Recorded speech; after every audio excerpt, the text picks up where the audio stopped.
Hello students, our next topic from Unit 3 of plus 2 class is moving coil galvanometer. तो ये जो device है, it is a very sensitive device और minute से minute voltages को और करंट्स को जज करने के लिए, उन्हें सेंस करने के लिए, उन्हें मेज़र करने के लिए इसका यूज़ होता रहा है। आजकल जो हमारे पास वोल्ट मीटर है या हमारे पास एम मीटर है, वो इसी से डेवलप होके आए हैं। बट जो आजकल हम लैब में यूज़ करते हैं, they are termed as western type galvanometer. This galvanometer is not a western type galvanometer. इसे हमने नाम दिया है मूविंग कॉइल गैल्वेनोमीटर। तो इसमें एक जो है कॉइल है, वो मैग्नेटिक फील्ड में से पास करती है। उसमें एक लूप बना होता है।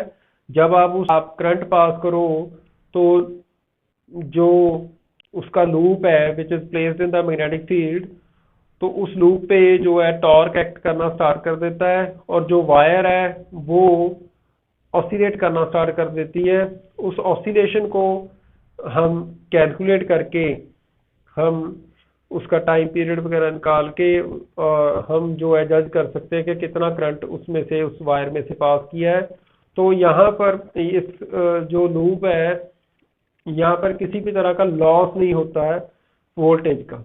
सो स्टूडेंट्स, हमारे पास जो मूविंग कॉइल गैल्वेनोमीटर है उसका जो सेटअप है वो मैंने ड्रॉ किया है। इस सेटअप में अगर आप देख पाओ तो हमारे पास एक मेटेलिक केज में, ये जो है मेटेलिक केज होता है और ये इंसुलेटेड होता है। बाहर से कोई भी मैग्नेटिक फील्ड यहाँ पर अंदर इफेक्ट नहीं कर सकती या किसी भी तरह का, ये इंसुलेटेड होता है। तो इसमें दो टॉर्शन हेड लगे हुए हैं, ये वाले टॉर्शन हेड या आप कह सकते हो कि टर्मिनल्स लगे हुए हैं, सॉरी।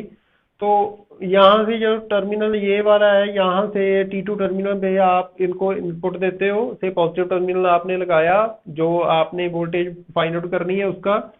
तो ये जो वायर है ये फॉस्फर ब्रॉन्ज की बनी होती है। तो इसके लिए आप जानते हो कि इसका जो टेम्परेचर कॉफिशिएंट होता है रेजिस्टेंस का, वो बहुत कम होता है। इस कारण से इसकी जो रेजिस्टेंस है वो वेरी नहीं करती with the increase of temperature. तो हमारे पास ये जो वायर है ये यहाँ से टॉर्शन हेड में से पास होके आती है, कैपिटल एच। तो टॉर्शन हेड क्या होता है? अगर आपके पास कोई ऐसा इक्विपमेंट हो, जैसे आपने देखा होगा कुछ चीजें होती हैं कि उनके नीचे एक टॉर्शन हेड लगा होता है। आप इसे, ये जो ऊपर का एंड है ये फिक्स रहता है, ये घूम सकता है। तो जो ऐसा सेटअप है, ऐसा हेड होता है, उसे आप बोलते हो टॉर्शन हेड।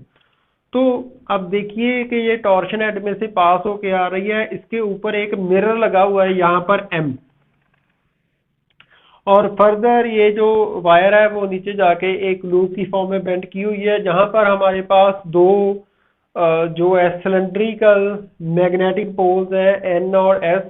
ये बात बड़ी इंपॉर्टेंट है बच्चे, क्योंकि ये जो सिलेंड्रिकल पोल्स हैं ये हमें रेडियल मैग्नेटिक फील्ड प्रोवाइड करते हैं।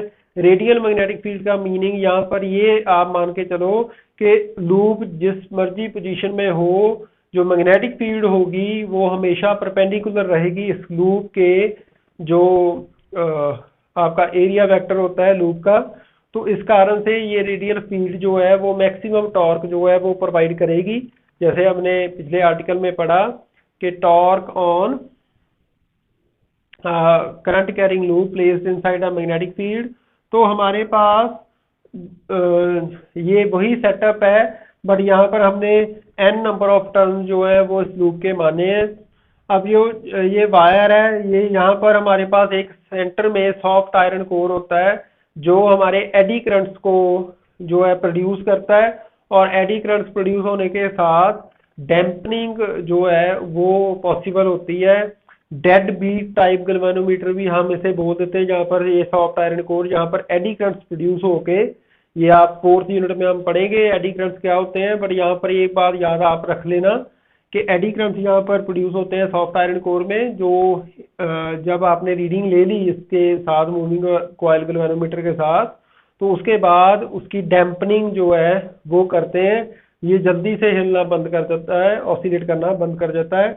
और फर्दर ये जो वायर है एंड पे यहाँ पर एक स्प्रिंग टाइप जो है लगाया हुआ है, इसे आप S1 बोल सकते हो। और ये दूसरा एंड जो है वायर का वो T2 टर्मिनल पे जा रहा है, जहाँ पर आप आउटपुट का जो सेकंड टर्मिनल होता है उसे आप कनेक्ट करोगे, नेगेटिव टर्मिनल कनेक्ट कर सकते हो। तो ये जो है पूरा सेटअप है। अब होता क्या है कि जहाँ इसको सेटअप किया होता है, इसके ऑपोजिट डायरेक्शन में एक जो है टॉर्च या कोई जो लाइट सोर्स है उसे रखा जाता है, और उसका फोकस जो है वो इस मिरर पे डाला जाता है। यहाँ से जो लाइट है वो रिफ्लेक्ट बैक होती है, और जहाँ पर रिफ्लेक्शन आ रही होती है वहां पर एक स्केल रखा होता है। अब उस स्केल में जो, अगर आप इसे समझने की कोशिश करो तो M जो है वहां से लाइट रिफ्लेक्ट हो गई आई, यहाँ पर एक आपने स्केल रखा 0 1 2 3 ऐसे रीडिंग्स है, इस तरफ भी जो -1 -2 ऐसे। तो यहाँ से जब आपने करंट पास किया तो ये ऑसिलेट करना स्टार्ट करेगा। स्टार्टिंग में यहाँ पर रिफ्लेक्शन आ रही होगी, अब बाद में ये यहाँ पर चली गई, तो ये जो है थीटा डिफ्लेक्शन आई। तो इस जो डिवाइस है इसका जो बेसिक प्रिंसिपल है वो यही है कि जितना ज़्यादा करंट आप पास करोगे उतनी ज़्यादा डिफ्लेक्शन होगी, और आप डिफ्लेक्शन से जो करंट है वो उसको जज कर सकते हो। तो उसके पीछे जो रीज़न है वो वही है कि अगर आप मैग्नेटिक फील्ड में किसी लूप को रखो और उसमें से करंट पास करो, कुछ भी करंट पास करो, तो उसमें जो क्या एक्ट करता है, टॉर्क एक्ट करता है, और उस टॉर्क के कारण से क्या होता है, जो हमारे पास उसके साथ ये जो मिरर है वो उसकी रिफ्लेक्शन जो है डिफरेंट आएगी, और ये रोटेशन को शो करेगा। ये फुल रोटेशन नहीं होती, क्योंकि हम जनरली इससे बहुत स्मॉल करंट्स जो है वो फाइंड आउट करते हैं। तो जैसे हमने डिस्कस किया कि जो spherical sorry cylindrical magnetic pieces हैं, ये हमें क्या देते हैं, ये हमें टॉर्क एक्ट होता है इस कारण से INAB। और ये क्योंकि ये रेडियल मैग्नेटिक फील्ड है तो यहाँ पर साइन 90 आ जाएगा, तो tau is equal to NIAB।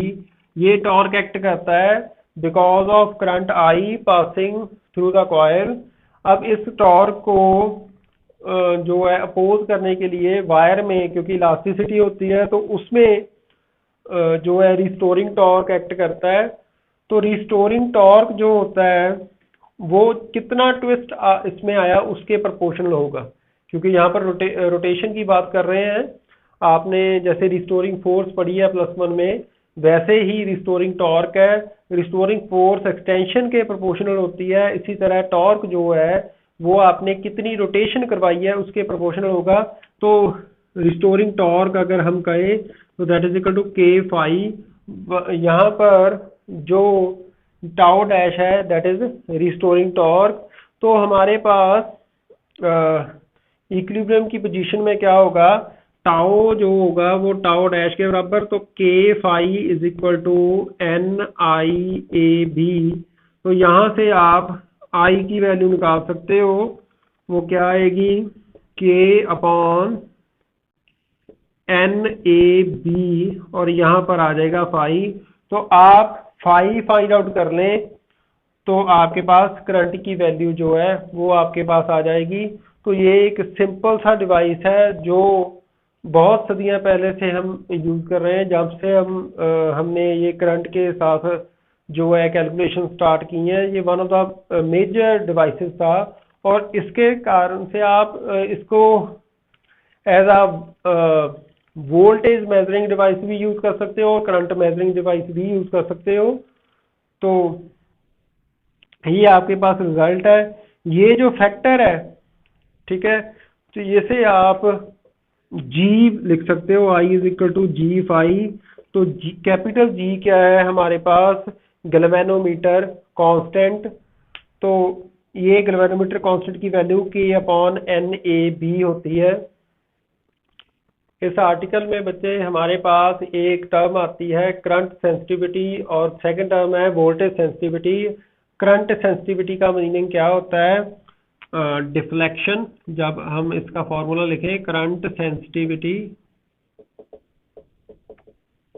तो deflection produced per unit current pass through the coil.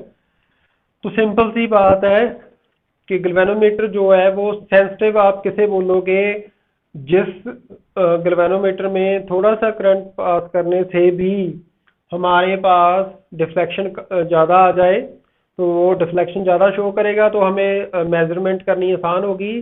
और जो सेंसिटिविटी वो कम कब होगी, अगर आप लार्ज करंट भी पास करो तब भी वो डिफ्लेक्ट कम करे। तो ये जो फैक्टर है, अगर हम इस इक्वेशन के अकॉर्डिंग चलें तो हमारे पास फाई अपॉन कैपिटल आई की वैल्यू क्या आएगी, that will be equal to 1 upon G, तो this is equal to N A B upon K. तो के इज जो है वो स्प्रिंग कांस्टेंट है इस S1 स्प्रिंग का। अब आपसे ये एग्जाम में पूछा जाता है कि how to increase the sensitivity of the galvanometer.